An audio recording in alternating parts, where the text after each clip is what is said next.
A gente conhece bem as histórias, né? Transformar água em vinho, curar doentes, até trazer gente de volta da morte. Os milagres de Jesus são famosos. Mas, e se esses atos incríveis fossem mais do que só uma demonstração de poder? A documentação que a gente vai analisar hoje sugere que cada milagre, na verdade, era uma peça de um quebra-cabeça enorme, com uma mensagem muito, mas muito profunda. Então a nossa grande questão é essa: será que os milagres eram só um espetáculo para impressionar o povo? Ou será que eram pistas?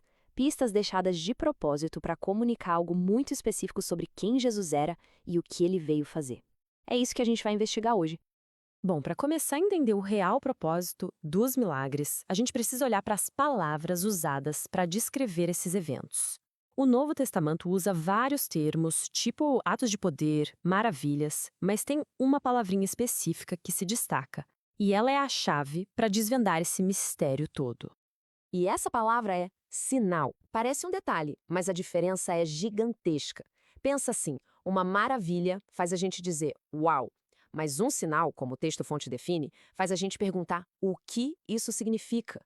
É um ato de poder que funciona como uma placa apontando para uma verdade muito maior sobre a identidade de Jesus. E é aqui que a coisa toda se encaixa. A fonte deixa bem claro: nenhum milagre era um evento isolado, aleatório. Pelo contrário, cada um deles era como uma flecha, apontada com precisão para um alvo, revelar quem era Jesus e qual era a sua missão de salvação para a humanidade. Agora, o jeito que isso foi documentado é fascinante. O Evangelho de João, em especial, não é só uma coleção de histórias, ele é estruturado quase como um dossiê, sabe? Apresentando provas, evidências muito bem selecionadas para construir um caso. O autor, o evangelista João, escolhe a dedo 7 milagres específicos, 7 sinais para apresentar o seu argumento. Ele mesmo diz que Jesus fez muito mais coisa, mas esses sete foram escolhidos por um motivo bem especial. E aqui estão eles, os 7 pilares dessa argumentação, desde transformar água em vinho até ressuscitar Lázaro.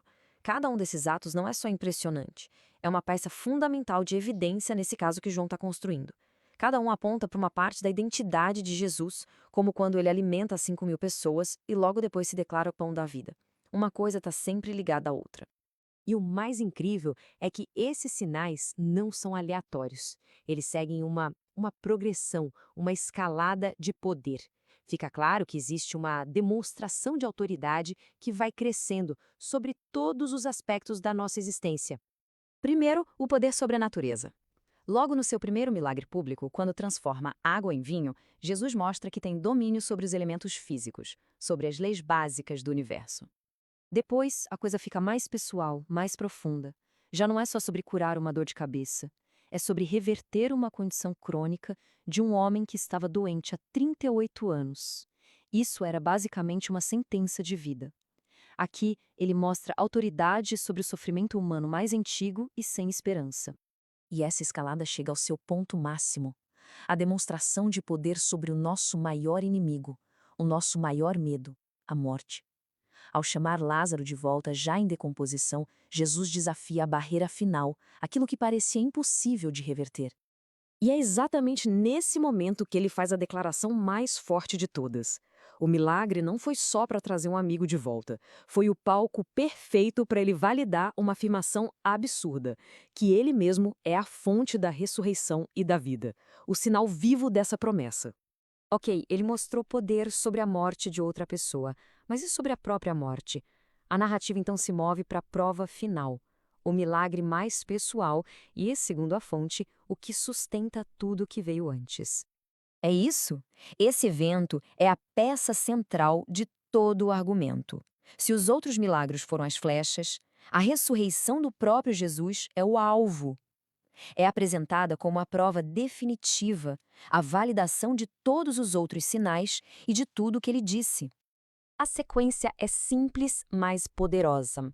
A morte na cruz, o corpo colocado num túmulo selado e então a ressurreição no terceiro dia.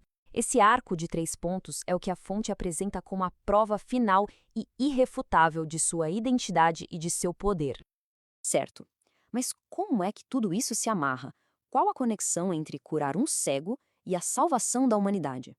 A fonte argumenta que todo ato físico tinha um propósito espiritual muito mais profundo por trás. É como se houvesse duas camadas em cada milagre. A camada física, que todo mundo podia ver, funcionava como um sinal visível para uma realidade espiritual muito maior.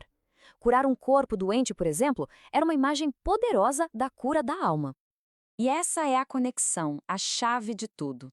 Os milagres físicos funcionavam como credenciais. A lógica era bem direta. Se ele tinha o poder visível, na frente de todo mundo, para dizer a um paralítico levanta e anda, então ele também tinha a autoridade invisível para dizer seus pecados estão perdoados. Uma coisa provava a outra. E o propósito final não fica escondido. O próprio texto nos conta, com todas as letras, por que esses sinais foram registrados. Não era só para contar uma história, mas para construir um caso, um argumento tão forte que levasse as pessoas a crer e, por meio dessa crença, ter vida. Depois de analisar todas essas evidências, desde a definição de sinal até o milagre final da ressurreição, o que fica? Qual é a mensagem central que a gente tira de tudo isso? E aqui está a resposta para a nossa pergunta lá no começo.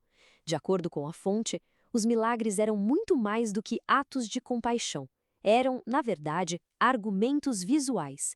Cada um deles, uma peça do quebra-cabeça apontando para uma única verdade, a identidade de Jesus como o único caminho para a salvação. E a gente termina com essa citação do finalzinho do Evangelho de João. É um lembrete de que os 7 sinais que foram registrados são só a ponta do iceberg. Uma seleção feita para provar um ponto. Isso nos deixa com uma sensação de imensidão, né? Sugerindo que, por mais que a gente explore, sempre vai haver muito mais a descobrir.